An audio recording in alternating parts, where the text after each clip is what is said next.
Welcome to episode 6 of Wrestling Cards Unabridged. We're going to have a quick episode today, as I apologize for being absent for a month. It's just been that kind of month, honestly. I've been getting my WrestleMania trip plans. This is the time to do that, and so it's just been so busy, and then with family commitments on top of that. The last episode was the Jean-Paul Levesque or Triple H True Rookie card, and I got some emails and tweets about that were telling me, and I guess it was even talked about a little bit on with some other wrestling card podcasts, or if that's what you'd call them, and so I appreciate that. I appreciate to be able to give something to the wrestling card business, and that's kind of today. So today I wanted to just go in a little different direction. I don't really have anything planned long term. Actually, I do have some stuff planned long term, but I'm missing one card for 3 different things that I'm trying to complete. I really don't want to reveal those until I get those 1 cards for each of those. Otherwise, I might be competing with other people. So today I thought I'd tackle something just a little bit different, and that is some oddball TNA stuff, especially from early on. I guess I'll just say early on, not like back in the TriStar days, because I mean the latest TNA stuff has been in those.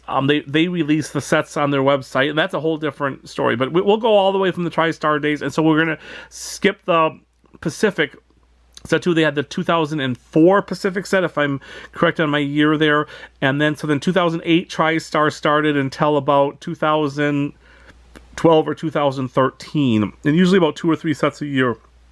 Some of my favorite stuff, and some of the most original stuff that they were ahead of their time in a lot of ways. Well, the 2008 TriStar, I believe it was just called like TNA Impact is what you would call the set, had the true parallel. It had a purple parallel set out of 1. It had a red parallel set out of 10, and it had a gold parallel set out of 50.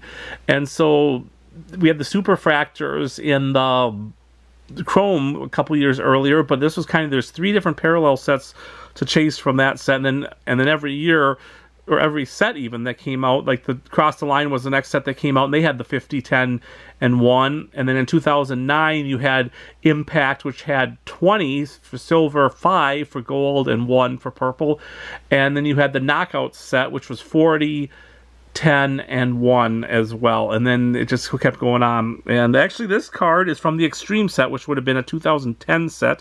They also had the parallel set of silver for 30.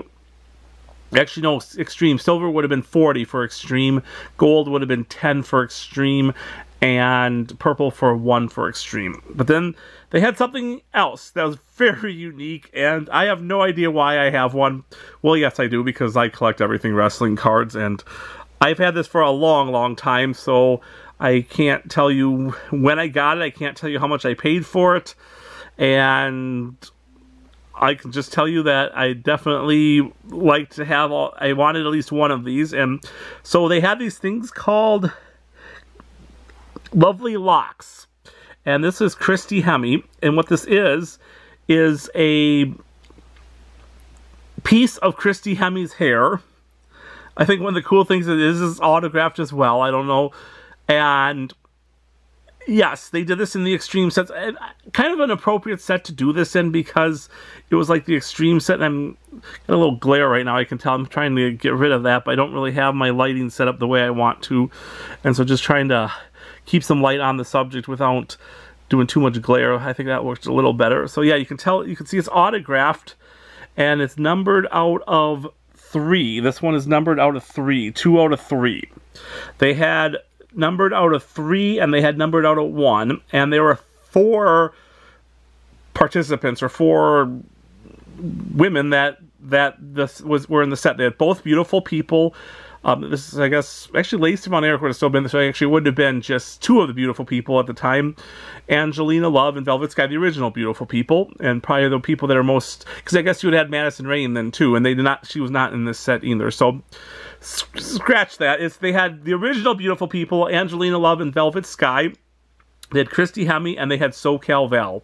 Those are the 4 they had. So all of them had Lovely Locks out of 3, and all of them had Lovely Locks out of 1.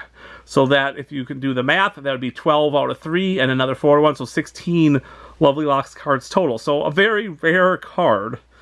And you're not going to be able to see this, I don't think, in any way from it. But it's actually, it's a real, you can, if you hold it up, it actually works a lot better to hold up to the light. But there's actually a piece of hair. And the good news is they did a very good job of encapsulating it, as it is, it's in there. And so, yeah, aside from the almost like stalkish, I mean, I'm thinking of Samuel Shaw, Dexter Loomis here.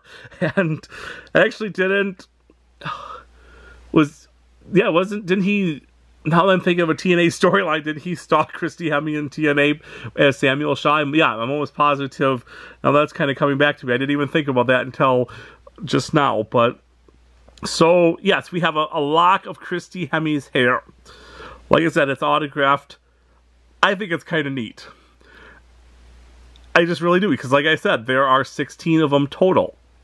And there's 4 different wrestlers that are involved, and they're all pretty cool. I mean, either the beautiful people, you have to think are, I mean, that's one of the greatest attractions in TNA history. You got the beautiful people.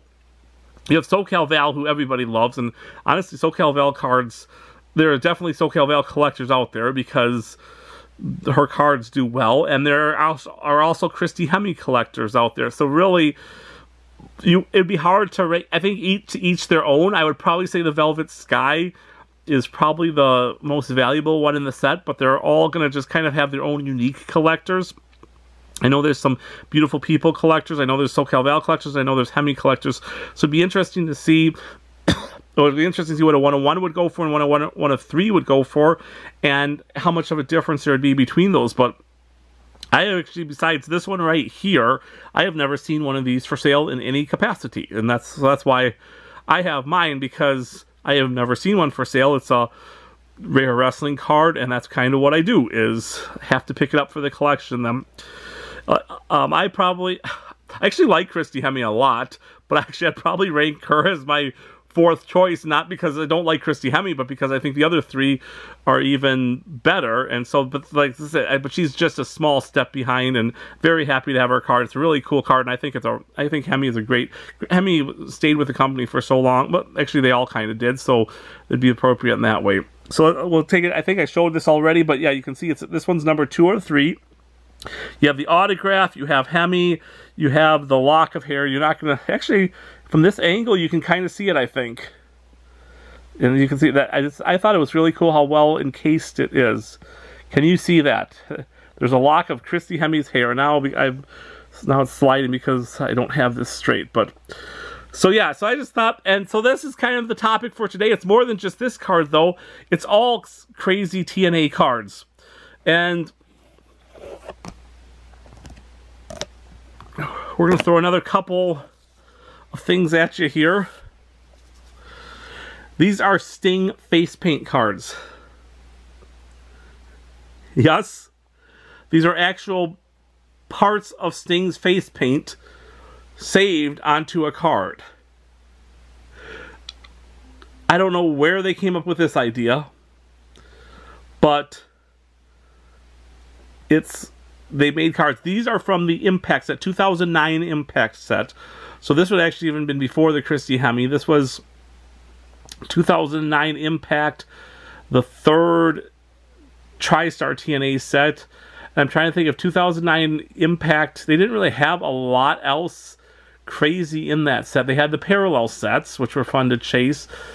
And they had a lot of autographs.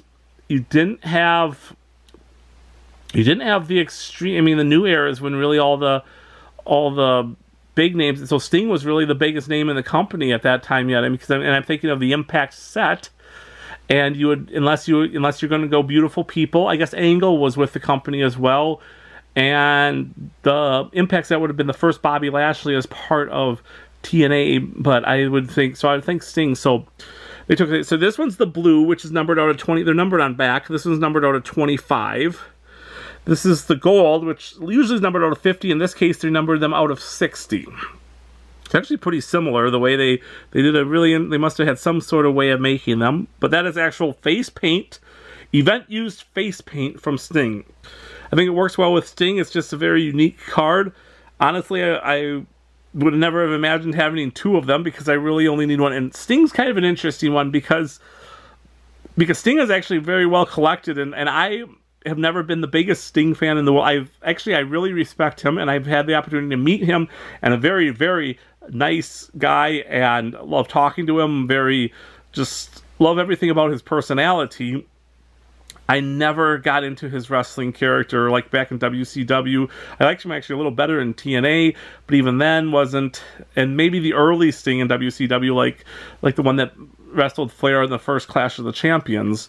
But I know he's way more popular than he is in my mind, and so he's still fun to collect. But I've actually ended up having a lot of Sting stuff fall to me over the years, and so someday I'm going to probably put together a Sting collection, and we'll probably have a whole episode just on that. But this one's more on unique TNA cards, and here we have two Stings, face paint, and once again, they were coming up with these things. But I actually,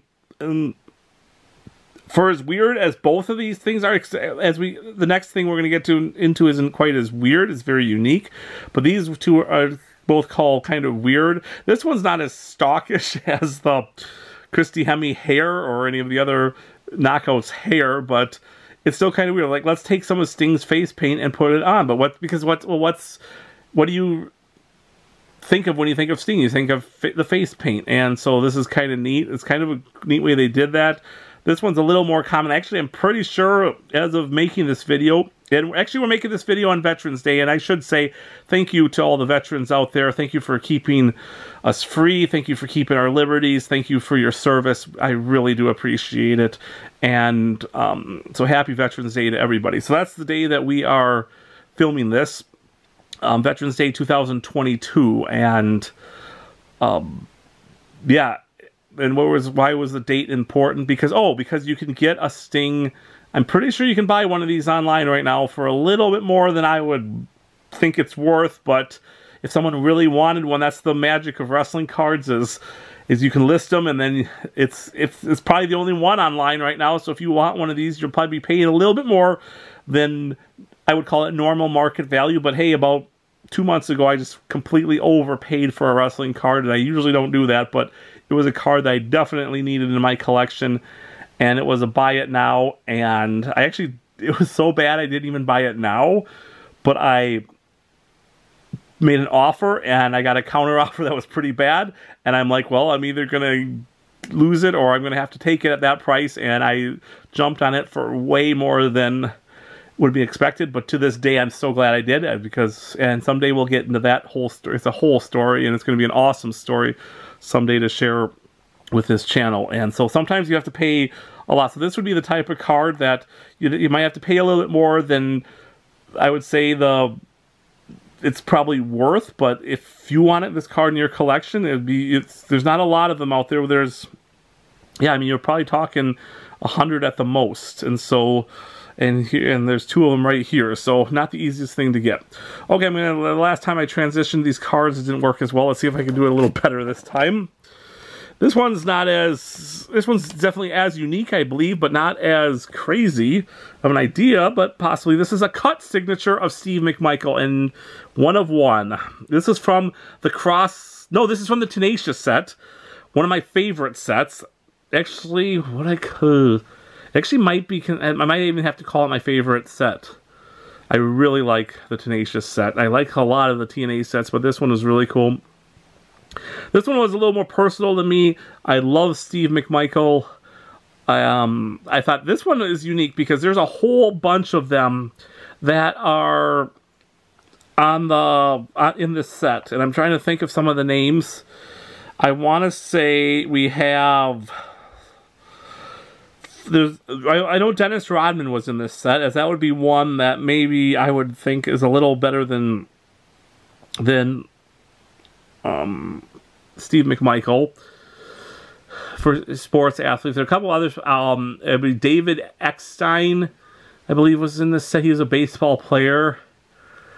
I would assume Granderson's in this set because he was, because what they really did was it was like people that had some history with TNA and like not only people, but and it wasn't all sports people, because I know one of them was Tom Arnold, and he was like a ring announcer or something, so he has one. So that's the thing. I mean, I guess it depends on what you want as to what you're going to get for, what you're going to have, and who you think is going to be the best card. The McMichael one was very special to me, and they're not all one-of-ones either. I believe there are one-of-5s and one-of-ones. I'm going to assume this is Rainbow because that's kind of what the one-of-ones were. But I believe there were one-of-5s and one-of-one, and it was all this. It was the same checklist from one-of-5s to one-of-ones. So there really wasn't much. Yeah, it wasn't like you could just. So there's at least 6 McMichaels, but this is the one-of-one, which I'm really excited about. I remember this card. I mean, well, nothing that you bought 10 years ago. I've had this card for at least 10 years. And so nothing that you bought from TNA 10 years, it was probably overpriced at the time for what I paid for it, but now it's looking probably like a great deal. So you have, yeah, Brooke Hogan would have been one of them, and she was part of TNA, and that would be a cool one. I believe Chris Rock, who I am not into pop culture, I'm going to say actor, and I think he maybe does some stand-up too. Yeah, he probably shows what generation I'm from. I have no idea who Chris Rock is. There's a race car driver with a target, Jan Pablo Montoya. I can picture that, 42. I actually wonder, he was an IndyCar driver too. I actually think he was a better IndyCar driver than he was NASCAR. I believe the UFC fighter Tito Ortiz, Toby Keith, he's a country singer. Johnny Damon was another baseball player. I believe Granderson actually has some cards in the... Granderson has a card in the 2009 Impact set. I actually think that's his only... I actually thought he had more. Oh, he's got some signature... I'm guessing those signature cards in them from the thing. I thought he was around a little longer than that. Did I mention the football players Urlacher and Jacobs? Urlacher would be another Chicago Bear. But like I said, I'm taking McMichael because he is... 4 Horsemen. And this is a one-of-one card. I just think this was really cool. You know, this is an 88 Topps football card that the cut's off of. The signature is certified, supposedly. So, to me, it was more of a one-of-one wrestling card than it was. I was excited about the autograph. And I just thought it was, and once again, I thought it was just very unique. And so, that's kind of what I went with. One-of-one Steve McMichael cut card. To finish up today, we're going to just show some... These were the early printing plates from TNA. And the first year, I don't know how many sets, because I know eventually these... And I have a TNA and looks like Charmel. These printing plates were not signed. They were actual printing plates, and I like them because they have they were pack pulled. So this was pack pulled from the very first TriStar. Actually, these both were. Those were both, but they weren't signed then. So they were the printing plates for the autographed cards, but not signed. Then you have, here's Dixie Carter. This is from and this would be her, in essence, rookie card, which is kind of cool in my mind. And then you have, this one's Mike. Actually, I believe these are all from the 08 set. I didn't even realize that until a couple of them could be from the Across the Line set. I can't tell on something, but this one for sure is. This is Mike's Magical Moments. Talking about, is this talking about trading cards? Yep, talking about TNA. So I always liked this card because it's a wrestling card talking about wrestling cards. So kind of a neat idea. Mike Tenay on it. Scott Steiner Then and Now. And we have Kevin Nash's tattoo. That's the one that I know he has Muscles Inc. in both of the first 2 sets, so I'm not sure what printing plate that's from. So these are just the printing plates. I like them that they were pack pulled. You can find some later that aren't pack pulled, and I believe they were just like auctioned off, or someone bought them from someone got them from TriStar or bought them from TriStar, then those got sold too. So you would still have printing plates. I like the ones that are pack pulled so much better. And these don't quite, for being in essence one-of-one, they definitely don't hold up to one-of-one cards. They honestly seem more like 1-of-5 cards. I guess you're kind of saying that if you have one, like I have this looks like a Dixie Carter yellow printing plate, and so you're kind of saying that's a 1-of-4 because she has the maroon, or it's cyan, black, and I should know, and turquoise maybe, I don't know, whatever colors they put all together to make the cards. And so, and honestly, I think sometimes the black ones are a little nicer, but then sometimes you get like pretty little airs on them too, which in fact, I mean, you don't see a lot of these graded, so they're just kind of unique. But it was something that at the time was because WWE, I do not believe, had any printing plates at this point thrown into any of their products, so it was definitely something unique, and it gave you something to chase. I think these were actually, I would actually have to say these were more popular when they first came out than they would be now.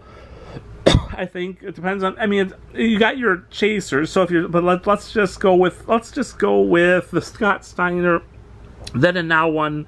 So it's not even really a base printing plate. I would assume you'd be able to pick this up for about 12 bucks now.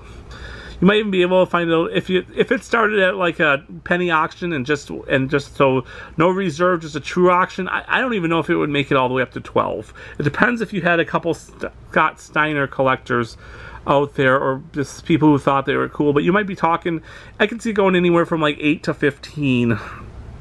And so that's kind of what you're looking at there.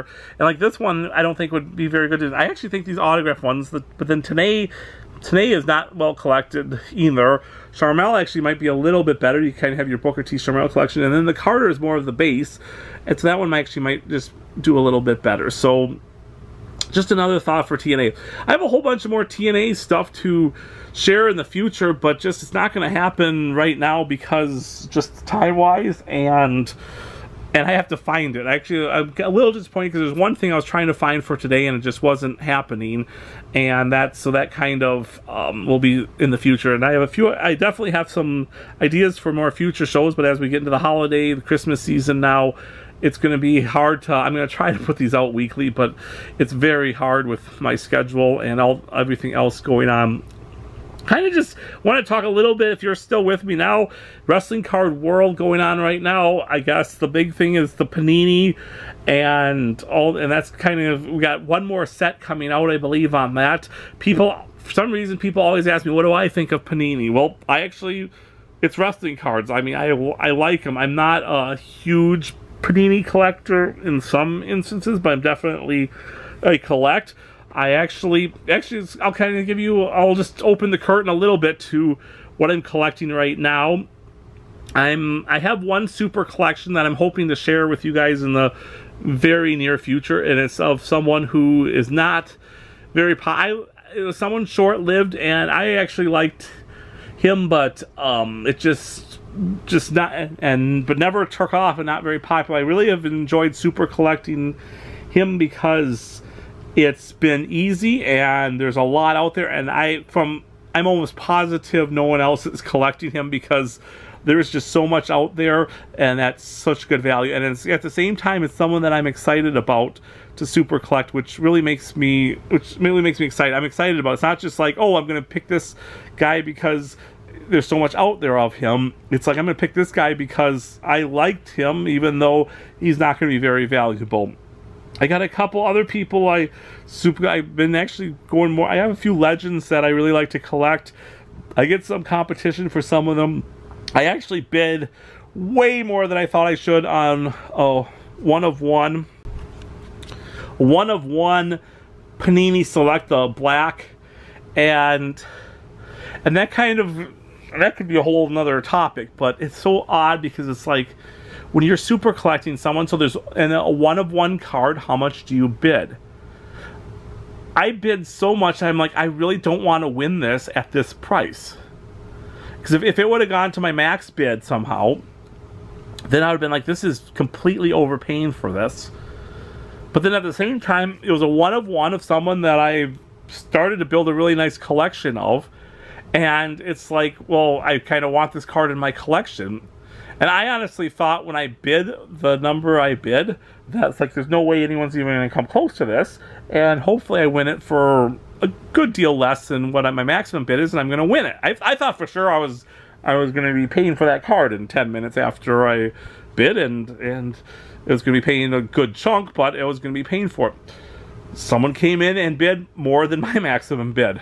and it was the other good news is it was a full. I have no idea what they bid because it was more than just a penny more than my. It was a full bid over my maximum bid, so their bid could have been almost anywhere. I was just like, I was shocked, but I guess that is kind of those black 101s are worth a lot, and so even though this person I thought should have been, and it doesn't seem to be. I think someone might be putting together a rainbow of this person, but they're not super collecting a lot else with them, so it's kind of interesting. So I'm kind of going to watch too, and maybe once the rainbow gets put together, maybe they'll sell the rainbow. I'll probably have to, but that's the thing, I'm not going to overpay for anybody, and that's kind of the way I collect, is I collect, there's probably about 15 people right now that I'm consider myself super collecting, and I don't overpay for hardly anything unless it's something. And actually, yeah, because the thing I overpaid for a few months ago was not part of my super collection. It was a part of a totally different thing that I needed, and we'll be going over that shortly too. So yeah, I'm probably one of those frustrating people out there that, because sometimes I just bid on something that I'm not even really collecting, but I think it's cool. That's how I end up with cards like the Hemi hair and the Sting face paints and stuff like that. And so it's just, if you've been watching the other episodes, you know I just do this for fun. It's a very, I love wrestling. Actually, if you checked out any of the rest of the channel, now you've been here, you can tell that it's a lot more than just wrestling cards. I love wrestling as a whole, and I have been blessed to have many opportunities in my life to be a part of the business, and more like the journalism and historian in ways, which is kind of cool, because I never would have been a wrestler, but I can still be a part of the business, and I've gotten to make many friends in the business, which is by far the best part. So, hey, like I said, sorry, we're going to try to get these episodes. I have a few ready to go. I have a couple big ones, and I do have I have a couple big ones, actually, that would be ready to go, too, and so I've been kind of saving those. I don't want to just throw all my big ones out there right away. I actually have 3 big ones now that I think about them. And a couple more things maybe to shock the wrestling card world. I love doing that, and maybe, who knows, well, I want to kind of get my want lists out there too here eventually, and pick up a few things that I always am careful with that, though, because sometimes you throw your want list out there, and the next thing you know is other people are buying stuff off your want list to sell. And if that's the way it is, that's the way it is. So I do believe in capitalism, but at the same time, so I'm not going to put stuff out there that I'm going to start getting outbid on when I can pretty much handle it myself. So thanks for joining me this week, and we'll hopefully be back soon. And feel free to tweet. I try to do a little bit on Twitter, and otherwise just leave a comment below, and I'd love to hear from you.